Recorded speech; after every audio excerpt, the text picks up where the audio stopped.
For my son's 12th birthday, my wife and I threw him a little party in the backyard. We invited the whole family, as we usually did for any of our kids' birthdays, and let him invite all of his friends too. We live in rural New Jersey, so our backyard connects to forest on 2 sides. We also have a pretty big property, which allowed us to space out a bunch of tables on the grass with food and refreshments. The little party went into the night. Most of our guests left, but closer family and some of our friends stayed late.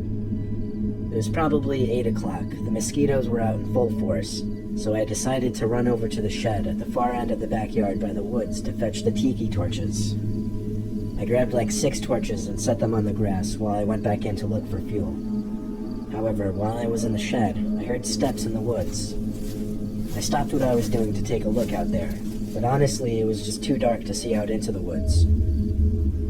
After finding the fuel, I went back to the part of the yard everyone else was at and pitched the torches into the ground. The 6 torches gave off a decent amount of light while keeping us safe from the blood-sucking pests. There were about 6 kids left, including my son, and they all wanted to play hide-and-seek in the woods. My wife and I allowed it, just making sure to tell them to stay close to the tree line. My son and his friends went to play their little game in the woods, which left the rest of us to sit in peace for a little bit. It was a solid 15 minutes of talking with relatives and hearing the kids laughing and yelling in the near distance out in the woods. But all of a sudden, the yelling turned to screams. Concerning sounding screams from the kids. All of us looked at each other, sitting up in concern. The kids one by one came running out of the woods, yelling that there's something in there. We don't have bears or any big predatory animals around here, so that was not the first thing we assumed it to be. I told all the kids to stay near the patio area. My brother Dom and I, being the biggest men there, decided to go investigate. We took a couple flashlights and off we went into the pitch black woods. The only sounds we heard around us were crickets and other night bugs. So we went deeper, and that's when we started to hear something else.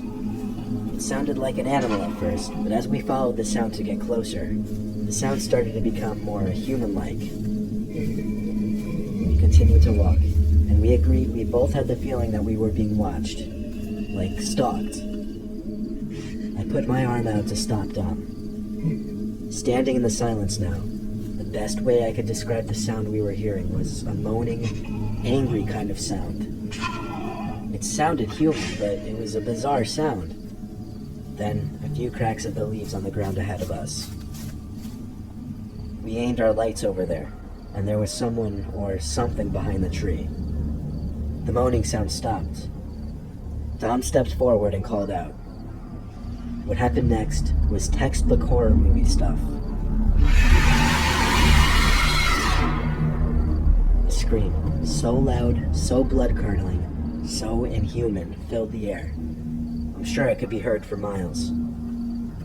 Dom and I turned and booked it back to the property. We waved at everyone to go inside when we made it back. Dom got on the phone with the sheriff's department. They said it was probably a wild animal. We wanted to insist it was a human, but we honestly couldn't. We to this day don't know who or what we saw and heard in those woods, but it was definitely stalking us and the kids when they were playing hide and seek. And that scream we heard, it just didn't sound human to us.